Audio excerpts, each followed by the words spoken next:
வெளியில போய் விளையாடுங்க. அப்பாவை டிஸ்டர்ப் பண்ண கூடாது. ஹலோ, போங்க. ஆமா, எம்எல்ஏ சம்சாரம் தான் பேசுறேன். ஐயோ, அப்படியா? என்னத்த, என்னாச்சு? நம்ம சூர்யா என்ன தப்பு பண்ணானோ தெரியலையே. காலேஜுக்கு உடனே வர சொல்றாங்க. அதுவும் பேரண்ட்ஸ் மட்டும் வரணுமா? காலேஜ் பக்கம் அவனுக்கு என்ன வேலை? போய் பார்த்தாதானப்பா தெரியும்.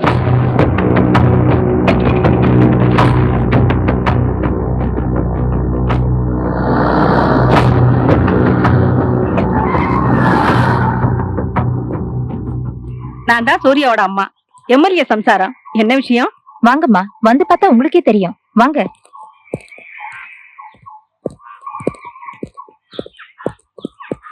சார், இந்த பசங்களோட பேரண்ட்ஸ் இவங்கதான். என்னப்பா சூர்யா, எதுக்காக இத்தனை பேருக்கு முன்னால மண்டி போட்டிருக்க? என்னடா சூர்யா, என்ன நடந்தது? ஏன்பா பஸ்ல போற பெண்கள் மேல மோதுறீங்க, உரசுறீங்க. இப்ப உங்க அம்மாவும் அக்காவும் வந்திருக்காங்க. இவங்க மேல யாராவது உரசுனா உங்களுக்கு கோபம் வராதா?